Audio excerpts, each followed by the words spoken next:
All right, why don't I take that on? I'm Tim Cameron, and I represent the buy side of the asset management group for the securities industry and financial services.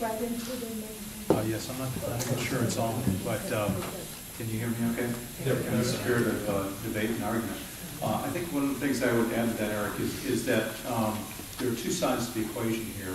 For every situation where there was a borrower who was underwater on their loan, there's been somebody on the other side of that, and our financial markets have grown to a point where there's been a tremendous, heretofore prior to the crisis in '08, there's been a tremendous amount of liquidity and funding provided for housing, which led to a tremendous amount of growth in our economy, right? And so the other side of that is that you have private investors, and these private investors are investors in 401k plans, they're unions, they're foundations, universities, colleges, and individual savings for their own retirement or pay for the kids' education and things of that nature. So the other side is that to the extent that someone is underwater, investors in this and I think everybody has a sort of misnomer that investors on the buy side represent Wall Street. They couldn't be further from the truth. And I think that it aggravates the buy-side members to the extent that they're painted in a brush to say they're Wall Street. They're not. They're up in Des Moines, Iowa, they're in California, they're in North Carolina, South Carolina, wherever it may be, and they represent individual savers in this country, and the savers have been the ones to help provide, in addition to bank funding, excess liquidity, a place where they could invest capital with the expectation of a rate of return, and those individuals are part of this equation as well. So I just want to make aware from the get-go that... As I say, the floor was open to add to that remark, and you just reminded me, Tim, and forgive me, audience, I do need to introduce the members of the panel. You can find more information on them here. You may have seen it in your emails, but I'll just quickly introduce Robert Dorfman, sitting to Tim's right, and Tim Cameron, both of the Securities Industry and Financial Markets Association. Neil Richardson, Senior Economic Analyst at Bloomberg Government. Laurie Goodman of Amherst Securities, pardon me, Laurie. Bob Hockett, who's a professor at Cornell Law School. Julia Gordon, who is the Director of Housing Finance and Policy at the Center for American Progress. And right here to my right, Tom Deutsch of the American Securitization Forum. He's an executive director there. Just to familiarize you with the members of the panel. Again, pardon me for not introducing them before. Laurie, go ahead. Can I add on to something that... Let me add on to something that that Tim said. I think, you were looking for numbers. Let me give you some numbers. I'm basically a numbers person. It's important to realize that this program, as it's structured, is targeted only at private label investors. So the question is, why is the program targeted only at private label investors? And the answer is because there is nobody who has any obligation to challenge the fair market value. We've reviewed documents extensively. The trustee does not have the obligation to challenge the fair market value assessment, and the servicer has the obligation to, if the money comes in, to make sure it gets to the right place, but there's no obligation to challenge there either. So there's no one who's going to challenge a fair market value estimate arising from the execution of eminent domain. So the question is, how many loans are actually affected? Are you impacting a big section of the market? And the answer is no. Let me actually give you the numbers. So in San Bernardino County, which we all agree is ground zero for this, there are 19,000 mortgages in private label securities, owner-occupied, greater than 110 LTV, and current, or 4.7% of total San Bernardino mortgages. For the entire state of California, the number is 3.4%. Since Chicago was also considering it, we did the same analysis for Cook County, Illinois. The number was 2%. For the entire state of Illinois, there's 1.67% of the mortgages are affected. So you're targeting a very, very specific group. And the reason for that target is that this group basically has no protection.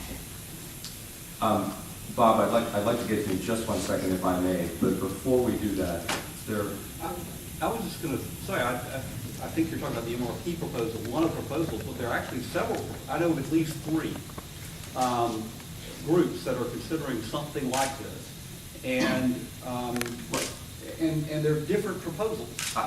If I may interrupt, I think that the point that you were going to raise, Laurie, does get to the practicality of the solution on the merits. So before we get deeper into that debate, I wanted to ask Julia, if I may, and I will come to you right after this, Bob, to just explain why, as Laurie pointed out, San Bernardino is kind of ground zero for this debate. From a public policy standpoint, from the effect on a city's tax base, economic viability, could you just give us a bit of an explainer as to why we have gotten to the point where eminent domain is being considered? Right. I'd like to widen the frame a little bit before we start getting into the specific details of any of this.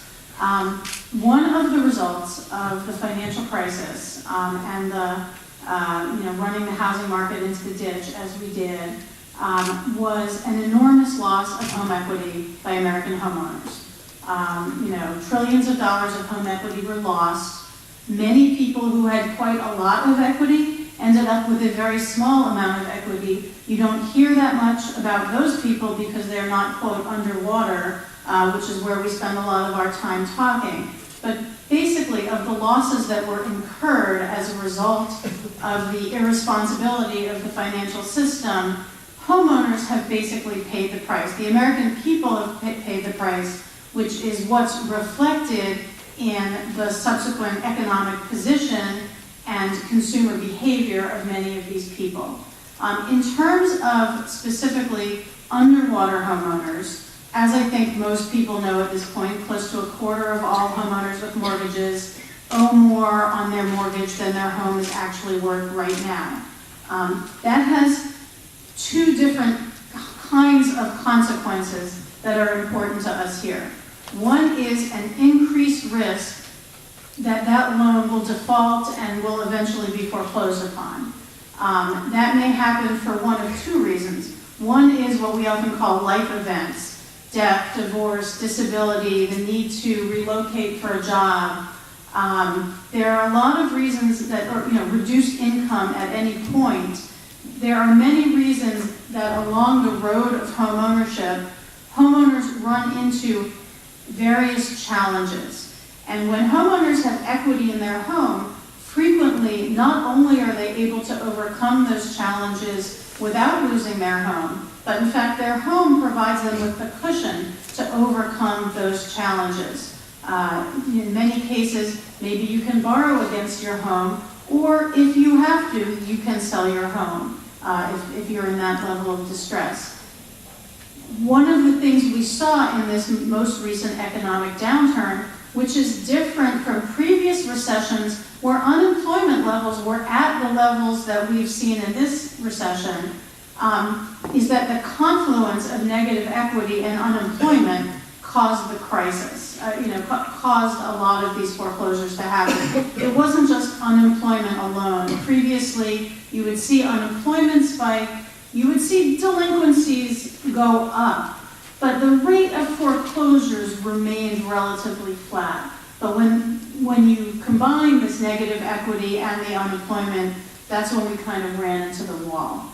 Certainly foreclosures are a problem from that end. Also, when people have negative equity, there may not be as much of an incentive for them to pay their mortgage.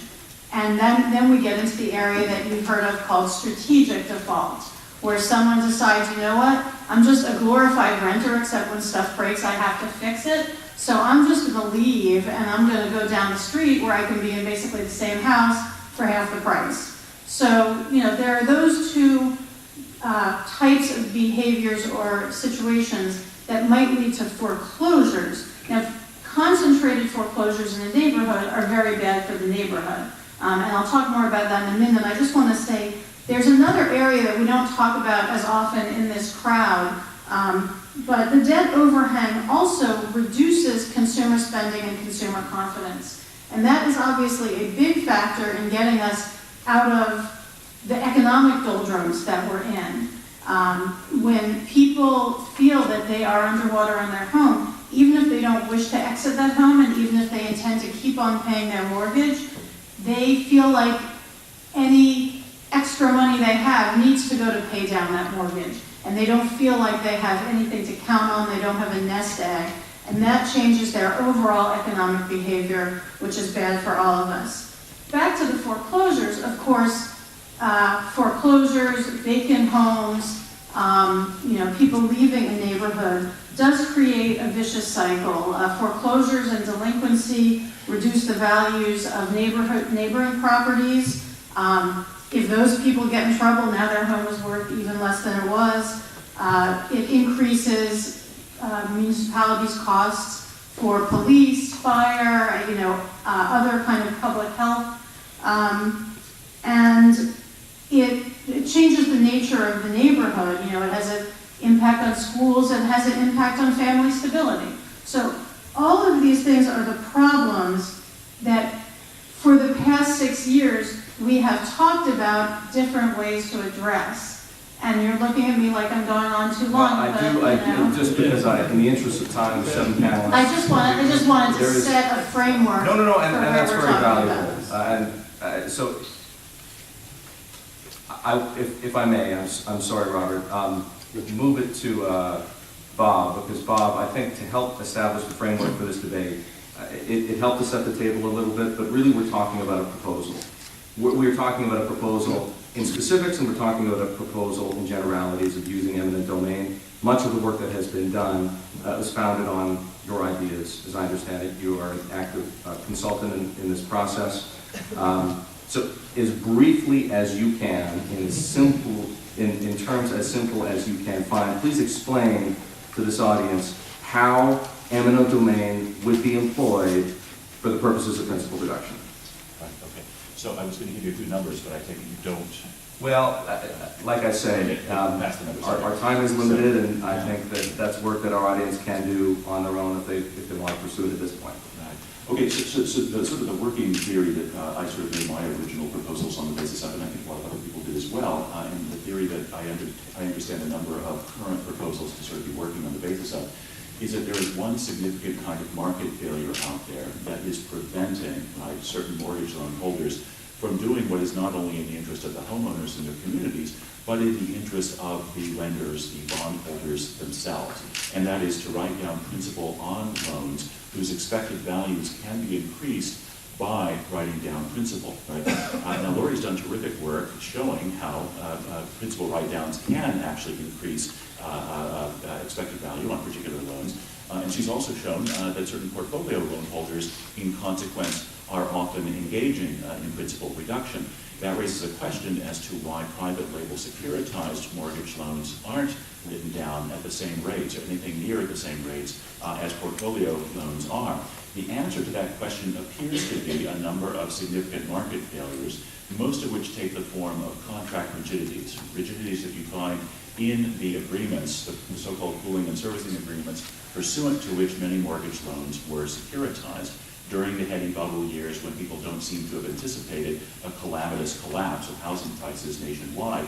And those agreements, in consequence, often did not provide for ready write-down of principal on such mortgage loans or ready sale of such loans when such sales would indeed be in the interest of the bondholders in the securitized mortgage trusts themselves.